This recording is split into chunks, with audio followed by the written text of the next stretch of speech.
राष्ट्रीय जनता दल के जिला कार्यालय में बुधवार को इंडिया महागठबंधन के 7 विधानसभा क्षेत्रों के प्रत्याशियों की संयुक्त प्रेस वार्ता आयोजित की गई। प्रेस वार्ता में नेताओं ने आगामी मतगणना प्रक्रिया में पूर्ण पारदर्शिता और निष्पक्षता बनाए रखने की मांग की। साथ ही निर्वाचन आयोग और जिला प्रशासन को 7 सूत्री ज्ञापन सौंपने की घोषणा की गई। इस दौरान इस्लामपुर विधानसभा क्षेत्र के राज्य प्रत्याशी राकेश रोशन ने कहा कि कुछ तथाकथित पेड मीडिया चैनलों द्वारा एनडीए गठबंधन के पक्ष में झूठे एग्जिट पोल दिखाए जा रहे हैं, जिससे जनता के बीच भ्रम फैलाने और पब्लिक परसेप्शन को प्रभावित करने की कोशिश की जा रही है।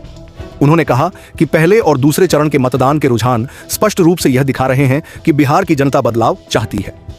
वहीं बिहार शरीफ विधानसभा क्षेत्र के महागठबंधन प्रत्याशी उमैर खान ने भी मीडिया रिपोर्ट्स पर सवाल उठाते हुए कहा कि लोकसभा चुनाव 2024 में भी कई चैनलों ने एनडीए को 400 पार सीटें दी थीं, लेकिन नतीजों में बीजेपी बहुमत से काफी दूर रह गई। अब वही स्क्रिप्ट बिहार विधानसभा चुनाव में दोहराई जा रही है।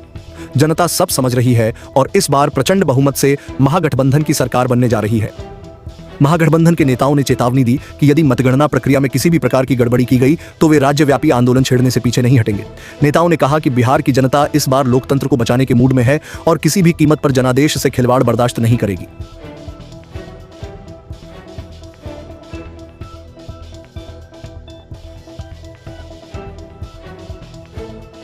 पूरे बिहार के अंदर बड़े पैमाने पर मतदाताओं ने अपने मताधिकार का प्रयोग किया और कल जो अंतिम चरण का चुनाव हुआ उसमें तो बिहार का रिकॉर्ड भी टूट गया।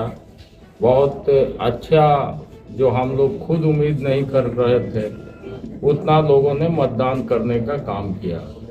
तो ये जो मतदान का प्रतिशत है ये बतलाता है कि बिहार के अंदर बदलाव की स्थिति है और बिहार में परिवर्तन इस बार होना निश्चित है।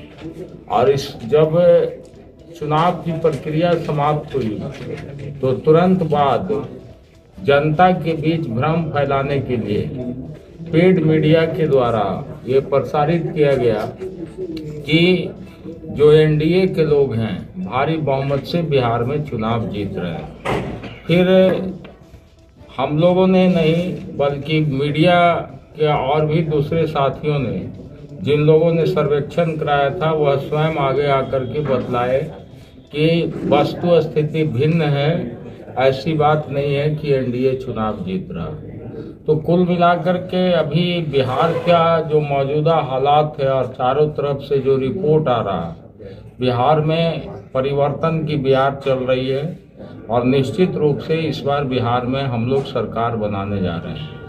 अब शंकाएं हमारी ये है कि चुनाव के बाद जो मतगणना होना है उस मतगणना में बड़े पैमाने पर छेड़छाड़ की योजना बनाई जा रही है और उसी का एक हिस्सा है कि जनता के बीच दिग्भ्रमित किया जाए और ये प्रचार प्रसार किया जाए कि एनडीए के लोग भारी बहुमत से सत्ता में आ रहे हैं और एग्जिट पोल के माध्यम से प्रचार प्रसार करा करके उसके आड़ में जो हमारा हिडन एजेंडा है कि काउंटिंग में किस तरह से हमारे उम्मीदवारों को और हम लोगों को डिस्टर्ब किया जाए, इसी को बताने के लिए हम लोग आपको आज बुलाने का काम। चौथे स्तंभ का दायित्व बनता है कि लोकतंत्र बचा रहे।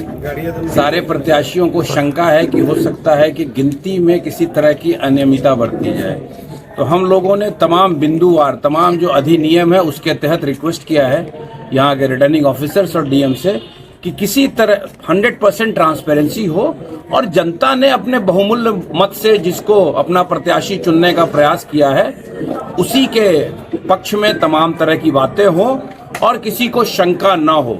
इसीलिए अभी लोकसभा का चुनाव संपन्न हुआ है तो तमाम इस तरह के चैनल्स जो थे वो 400 पार और 350 पार बता रहे थे, मगर एक डीबी है, आपने भी जानते हैं डीबी वाले को, उसने बताया था कि मोदी जी अल्पमत में आ रहे हैं, 240 तक जाएंगे, तो 240 पे जाके भारतीय जनता पार्टी रुक गई।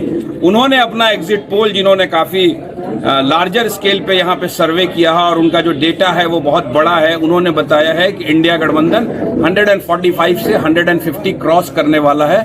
तो हम लोगों को इस बात का पूरा कॉन्फिडेंस है, जिस तरह से जनता के अंदर अंडर करंट था, लोग परिवर्तन चाहते हैं और लोकतंत्र को बचाने के लिए भी परिवर्तन अनिवार्य है। तो हम लोग बिल्कुल सुनिश्चित है कि इंडिया गठबंधन की प्रचंड बहुमत से सरकार बनने वाली है और बिहार के लिए बेहतर कार्य होगा।